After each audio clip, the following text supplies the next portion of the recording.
The name itself is a cornerstone of American cinema. He is Travis Bickle, Jake LaMotta, the young Vito Corleone. He is an icon of intense transformative acting, a two-time Academy Award winner whose career has defined greatness for over half a century. But behind the legendary on-screen performances is a sprawling, complex, and deeply private family saga. Robert De Niro is the patriarch of a uniquely modern dynasty, a father to 7 children, born across more than 5 decades with 4 different women. Today, we're diving deep into the lives of all 7 of Robert De Niro's children: Drina, Raphael, Julian, Aaron, Elliot, Helen, and Gia. From the catwalks of Milan and the boardrooms of Manhattan real estate, to the stages of Broadway and the front lines of a national health crisis, their stories reveal the many ways a legendary legacy can be inherited, reinterpreted, and ultimately redefined. The first family. Robert De Niro's first family was forged in the gritty, artistically fertile landscape of 1970s New York and Hollywood. His marriage to actress and singer Diane Abbott, from 1976 to 1988, produced his 2 eldest children, Drina and Raphael, who would each carve out significant careers in creative and high-powered fields. Number 7. Drina De Niro, born on September 3, 1971, to Diane Abbott, became Robert De Niro's eldest child when he adopted her in 1976. Growing up on the film sets of her parents' iconic movies like The Godfather Part 2 and 1900, her childhood was a bohemian and transient existence between New York, Louisiana, and Italy. This, she said, implanted a comfort and a love of travel, and steered her towards a life in the arts. Her career began in the world of high fashion. She became a model, walking the runways for iconoclastic designers like Vivienne Westwood and Jean-Paul Gaultier. Her most significant collaboration was with Giorgio Armani, where she evolved from a model to a muse and music design consultant, curating the entire sonic identity for his Emporio Armani line. This was a crucial move towards creative control. She also became a successful DJ, booking gigs at exclusive clubs worldwide. In 1996, Drina transitioned into the family business of acting, making her debut in Allison Anders' film Grace of My Heart. She has since built a steady and varied filmography with roles and Great Expectations, A Star is Born, and Joy. She also appeared in several of her father's films, including Wag the Dog, Showtime, and The Intern. The apex of her creative autonomy came in 2001, when she wrote, directed, and produced her first film, the documentary Girls and Dolls. The film, which explored a young woman's creative journey amidst inner-city chaos, won Drina the Best Directorial Debut Award at the New York Independent Film and Video Festival. She founded her own production company, Daredevil Films and Television, to further her filmmaking ambitions. In 2003, Drina became a mother, giving birth to her only son, Leandro De Niro Rodriguez, whose father was the New York artist Carlos Rodriguez, a.k.a. Carlos Mare. Leandro, Robert De Niro's first grandchild, was following in his mother's footsteps, with a significant role alongside her in the 2018 blockbuster A Star is Born. They played the on-screen mother-son duo, Paulette and Leo Stone, a poignant mirroring of their real life. Tragically, this promising new chapter of the De Niro creative dynasty was cut short. On July 2, 2023, Leandro was found dead in his Manhattan apartment at the age of 19. Drina announced his death in a devastating Instagram post, writing, "My beautiful, sweet angel, I don't know how to live without you." In a courageous and pivotal move, she immediately used her platform to issue a stark public warning stating, "Someone sold him fentanyl-laced pills that they knew were laced, yet still sold them to him. My son is gone forever." The medical examiner later confirmed his death was an accident, caused by a toxic cocktail of drugs. Her decision to speak out so directly transformed her private grief into a powerful public testimony against the fentanyl crisis. In the wake of this unimaginable loss, her deep bond with her father, Robert De Niro, has been a source of mutual support. A father and daughter united in their unending grief. Number 6. Raphael De Niro. Born on November 9, 1976, is Robert De Niro's eldest biological son. While born in Los Angeles, he was raised in New York City, and his parents, wary of him becoming a typical Hollywood kid, instilled in him a powerful work ethic through a series of decidedly unglamorous summer jobs: folding carpets, working as a doorman, and being a busboy at his father's then-new restaurant, Nobu. After a brief exploration of acting with uncredited roles in his father's films, Raging Bull and Awakenings, Raphael developed a profound aversion to the spotlight. His desire to be able to get on the subway and not be recognized led him away from the entertainment industry and into a different but equally competitive New York arena: luxury real estate. His career choice was masterfully framed as a return to a different set of family roots. His paternal grandmother, the artist Virginia Admiral, was a savvy real estate investor who was part of the first wave of warehouse to residential conversions in Soho in the 1960s. This real estate gene provided an authentic origin story for his new path. In 2004, Raphael joined the prestigious brokerage firm Douglas Elliman and immediately founded the De Niro team. His approach was built on integrity, discretion, and a deep first-hand understanding of the privacy needs of high-profile clients. His client roster includes figures like John Bon Jovi and Renee Zellweger. His success has been nothing short of meteoric. In his first 6 years, he sold over $600 million in property. His team consistently ranks as a top producer, averaging over $250 million in sales annually. In 2016, he closed a mammoth $721.4 million in sales, earning him the #1 ranking for Manhattan residential agents by The Real Deal. His total sales volume to date has surpassed $5.1 billion. He is a dominant force in new development, consulting on and marketing some of downtown Manhattan's most desirable luxury buildings, including 150 Charles Street and 100 Barclay.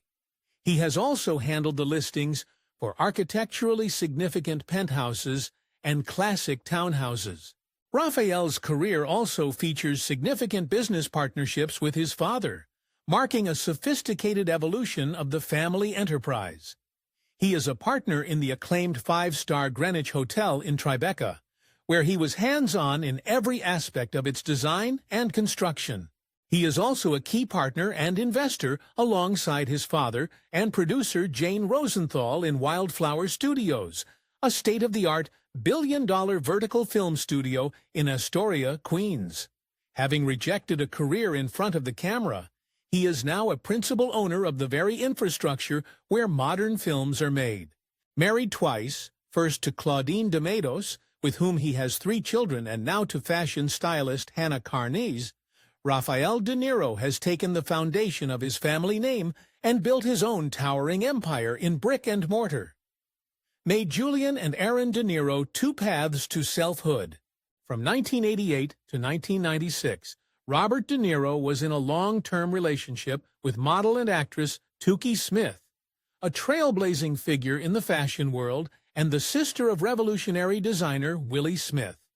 On October 20, 1995, they welcomed twin sons, Julian and Aaron, born via IVF and a surrogate mother. Number 5, Julian De Niro, Julian Henry. De Niro's emerging profile is a study in a remarkable intellectual and artistic duality. He has pursued 2 seemingly disparate and equally demanding paths with serious dedication. Academically, he is a formidable scholar. At New York University, NYU, he earned undergraduate degrees in both mathematics and computer science. He then continued his studies at New York University's prestigious Current Institute of Mathematical Sciences, earning a master's degree in computer science. In 2018, a study he co-authored on Twitter analysis was published in The Washington Post. This is a level of merit-based achievement that stands entirely on its own, far from the world of Hollywood influence. Remarkably, at the same time he was pursuing a STEM master's degree, Julian was also enrolled as a drama student at NYU's world-renowned Tisch School of the Arts. He also trained at the Lee Strasberg Theater and Film Institute, a direct echo of his father's own artistic journey. He made his credited film debut in James Franco's 2016 literary adaptation, In Dubious Battle. His television debut came in 2022 when he was cast as a young Barack Obama in the Showtime series The First Lady. But his most significant professional milestone to date came in 2023, when he made his Broadway debut in the critically lauded revival of Lorraine Hansberry's classic play, The Sign in Sidney Brustein's Window. He shared the stage with Oscar Isaac and Rachel Brosnahan, holding his own in an elite company. His father proudly noted that Julian had to audition multiple times for the part, earning it on pure talent. Julian is a quiet, serious artist and intellectual, building a career on the foundations of craft and rigor. Number 4. Erin De Niro, Julian's twin, lived her life entirely out of the public eye for 29 years. In April 2025, she courageously stepped into the light, coming out as a transgender woman in a powerful, in-depth interview with the LGBTQ+ publication, Them. Her story is a profound exploration of identity. She spoke of a lifelong feeling of being out of sync, of being told she was too much of something, or not enough of something. She found inspiration in seeing other trans women, like Hunter Schafer and Alex Consani, living their lives openly and authentically. I'm like, you know what? Maybe it's not too late for me. Maybe I can start, she recalled. In November 2024, she began hormone replacement therapy. Her journey is also a powerful example of intersectionality. I think stepping into this new identity, while also being more proud of my blackness, makes me feel closer to them in some way, she explained. Crediting black women like her mother, Laverne Cox, and Raven Simon as inspirations, her father's response was a masterclass in unconditional love. He issued a simple, powerful statement. I loved and supported Erin as my son. And now I love and support Erin as my daughter. I don't know what the big deal is. I love all my children. This became a viral expression of parental acceptance. Raven is now embarking on her own career, with ambitions to be a model and actress, specifically to create more visibility for queer people of color and bigger-bodied people. She is also studying to become a mental health counselor, hoping to provide support for communities that have been historically underserved. The Hightower children. Robert De Niro's second marriage was to philanthropist and socialite Grace Hightower. Their relationship, which began in 1997 and ended in 2018, was a complex one, marked by an early divorce filing and custody battle, a star-studded vow renewal in 2004, and a final, contentious separation. Together they have 2 children, Elliot and Helen, both of whom have been raised with a profound commitment to privacy. Number 3. Elliot De Niro was born on March 18, 1998. For 18 years, his life was kept almost entirely private. In 2016, his father shared that Elliot has autism. Grace and I have a child with autism, he stated, and we believe it is critical that all of the issues surrounding the causes of autism be openly discussed and examined.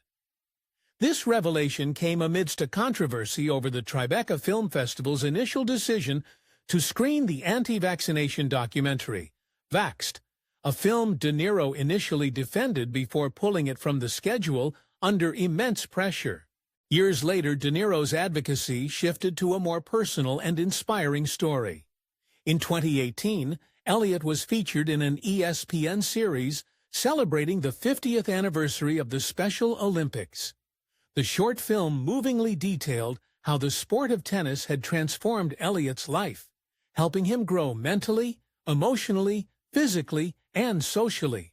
De Niro spoke with the father's pride about how the sport built his son's confidence. "He is more confident when he sees that he is actually good at this," he said. "That's the best self-motivator anyone can have." His mother, Grace Hightower, deeply moved by her son's journey, has since joined the board of directors for Special Olympics New York. Elliot's story is one of personal triumph, a testament to the power of sport to empower and build self-worth. Number 2, Helen Grace De Niro, born via surrogate on December 23, 2011, is De Niro and Hightower's youngest child together. For nearly a decade, she was a true ghost in the public machine, her privacy fiercely protected. A single brief appearance backstage at a Broadway show in 2015 was her only documented public outing as a young child. The year 2025 marked a change. In May, at the age of 13, Helen made a major public debut, walking the red carpet at the Cannes Film Festival with her father as he was honored for his life's work. A few weeks later, she was photographed with him again backstage at the Broadway comedy Oh, Mary. This gradual, curated emergence suggests a young woman being gracefully introduced to a world that is an undeniable part of her heritage, but on her own, carefully managed terms. Number 1, Gia Virginia Chen De Niro.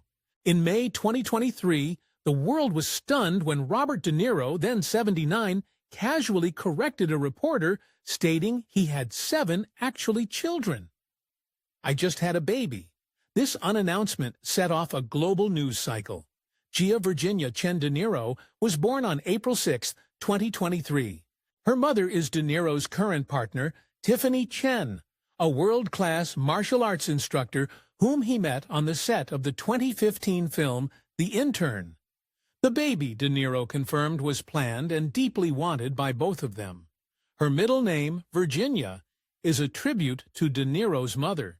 De Niro has spoken of the pure joy his youngest daughter brings him, and that all his other children and grandchildren all get a big kick out of her. Her arrival marked a surprising and beautiful 7th act in De Niro's life as a father, redefining his legacy once more.